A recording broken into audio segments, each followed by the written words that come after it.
নমস্কার বন্ধুরা, কেমন আছেন আপনারা সবাই? আশা করি ভালো আছেন। আবারও একটি নতুন পর্বে পূর্বাস কিচেনে আপনাদের সবাইকে স্বাগত জানাই। আজকে আমি একদম ধাবা স্টাইলে এগ কারি বানাবো, আর সেটাই আজকে আপনাদের সঙ্গে শেয়ার করব। আর এটা গরম গরম ভাতের সঙ্গে বা রুটির সঙ্গেও অসাধারণ লাগে। তো স্কিপ না করে সম্পূর্ণ ভিডিওটি দেখার জন্য অনুরোধ রইল। আর প্লিজ আপনারা চ্যানেলটিকে সাবস্ক্রাইব করে আমার পাশে থাকবেন আর বেল আইকনটিও প্রেস করে দেবেন, তাহলে নিত্য নতুন রান্নার ভিডিওগুলি আপনাদের কাছে পৌঁছবে। তো চলুন বন্ধুরা, এবার রান্নার দিকে এগোনো যাক। প্রথমে আমি ডিমগুলো সেদ্ধ করে নেব। সেই জন্য কড়াইতে আমি জল বসিয়ে দিয়েছি, দিয়ে দিলাম সামান্য একটু নুন, আর দিয়ে দিচ্ছি এক টুকরো লেবু। লেবুটা আমি কেন দিলাম সেটা আমি আপনাদের পরে বলবো। আর ডিমের কারিটা আমি বানাবো হাঁসের ডিম দিয়ে, তো এখানে কয়েকটা আমি হাঁসের ডিম নিয়েছি। আপনারা চাইলে মুরগি ডিম দিয়েও ডিমের কারিটা বানাতে পারেন।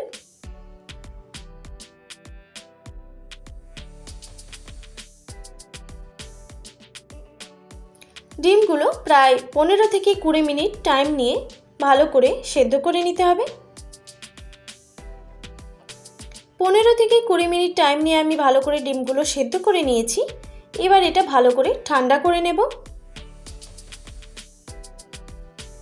ভালো করে আমি ডিমগুলো ঠান্ডা করে নিয়েছি, এবার আমি খোসা ছাড়িয়ে নেব। ডিম সেদ্ধর সময় 1 চামচ ভিনিগার কিংবা 1 চামচ লেবুর রস দেওয়া হলে তাহলে ডিমের খোসাগুলো খুব ভালো করে ছাড়ানো যায়। আর আপনারা হয়তো প্রত্যেকেই জানেন, হাঁসের ডিমের খোসা ছাড়ানো খুব সহজে যায় না। তো আপনারা দেখতেই পাচ্ছেন, খুব আস্তে আস্তে হাঁসের ডিমের খোসাগুলোকে ছাড়িয়ে নিতে হবে।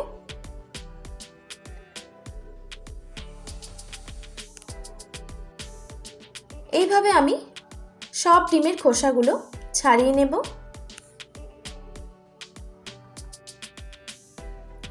সব ডিমের খোসাগুলো ছাড়ানো হয়ে গেছে। এবার আমি গ্যাসের মধ্যে একটা কড়াই বসিয়ে দিয়েছি। কড়াইটা একটু গরম হয়ে গেলে আমি এখানে সরষের তেল দিয়ে দিচ্ছি 1 টেবিল চামচের মতো। এখানে বলে রাখি, আপনারা চাইলে এখানে সাদা তেল দিয়েও রান্নাটা করতে পারেন। দিয়ে দিলাম 3টে পেঁয়াজ কোচানো, আর দিয়ে দিচ্ছি কয়েকটা গোটা রসুন, আর 2টো টমেটো কুচি দিয়ে দিচ্ছি। এবার টমেটো, রসুন আর পেঁয়াজটা হালকা করে ভেজে নিতে হবে। এখানে বলে রাখি, এই মশলাগুলো খুব বেশি ভাজার কোনো দরকার নেই, একটু ভাজা হলেই চলবে। দেখুন এই রকম ঠিক হবে। এবার এটা আমি নামিয়ে নেব। আমি রসুন, পেঁয়াজ আর টমেটো শিল নোড়াতে বেটে নেব। এবার এইগুলো ভালো করে ঠান্ডা করে নেব, তারপরেই আমি বাটবো।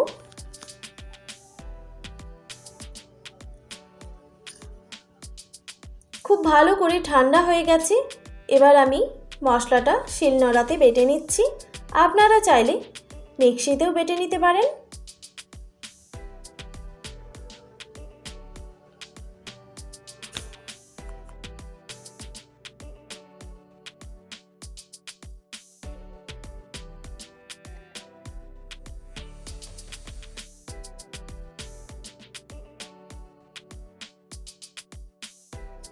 বাটা হয়ে গেছে।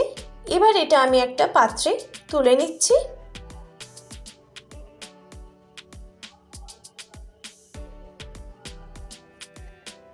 দেখুন ঠিক এই রকম হবে। এবার আমি একটা গ্যাসের মধ্যে কড়াই বসিয়ে দিয়েছি। কড়াইটা গরম হয়ে গেলে দিয়ে দিচ্ছি 3 থেকে 4 টেবিল চামচ সরিষার তেল। এখানে আমি ডিমগুলো ভেজে নেব। ডিমের মধ্যে আমি একটু হলুদ গুঁড়ো মাখিয়ে নিয়েছি।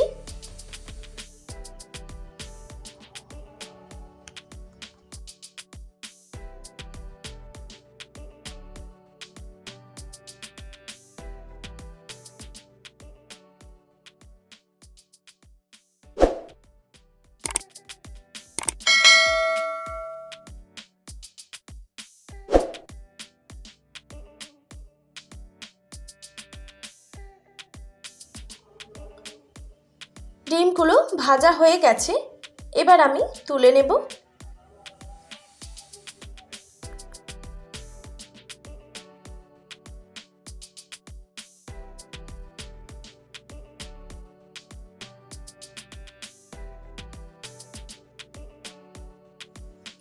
ওই তেলের মধ্যে দিয়ে দিচ্ছি একটা তেজপাতা,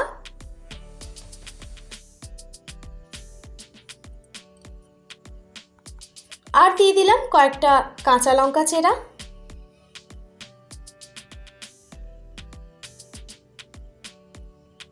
আর 1 টেবিল চামচ আদা বাটা দিয়ে দিচ্ছি।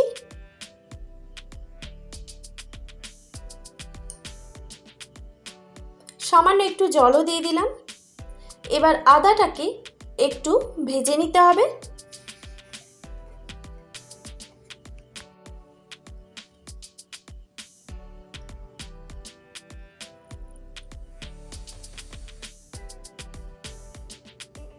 আদা যখন একটু ভাজা হয়ে যাবে, আমি যে পেঁয়াজ, রসুন আর টমেটো বেটে রেখেছিলাম সেটা দিয়ে দিচ্ছি। এবার আদা, রসুন, পেঁয়াজ, টমেটো সব একসঙ্গে ভালো করে ভেজে নিতে হবে। আদা, রসুন, পেঁয়াজ, টমেটো ভালো করে ভাজা হয়ে গেছে। আর এখানে আমি একটা মশলার ঘোল বানিয়ে রেখেছিলাম। 1/2 টেবিল চামচ হলুদের গুঁড়ো, 1/2 টেবিল চামচ জিরে গুঁড়ো, আর 1/2 টেবিল চামচ শুকনো লঙ্কার গুঁড়ো, আর 1/2 টেবিল চামচ কাশ্মীরি লঙ্কার গুঁড়ো। এবার সেটা আমি দিয়ে দিলাম। আর আপনারা ঝালটা অবশ্যই কম বেশি করে নেবেন।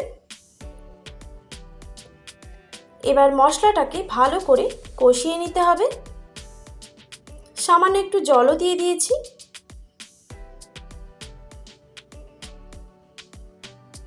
আর সব থেকে যে ইম্পর্টেন্ট সেটা হলো নুন দিয়ে দিচ্ছি, স্বাদ মতো নুন।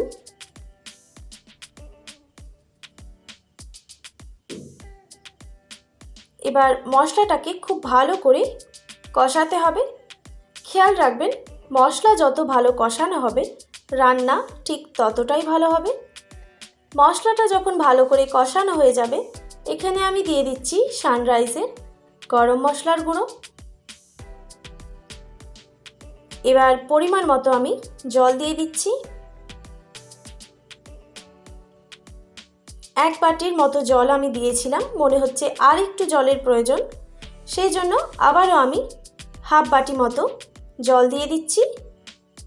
আপনারা জলটা আপনাদের আন্দাজ মতোই দিয়ে দেবেন।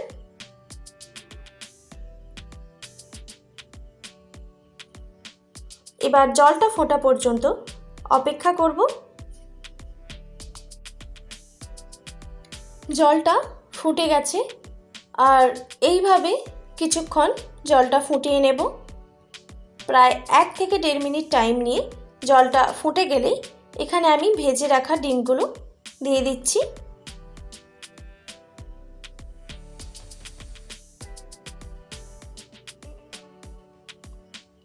ডিমগুলো দেওয়ার পর আরও কিছুক্ষণ আমি ফুটিয়ে নেব মশলার সঙ্গে।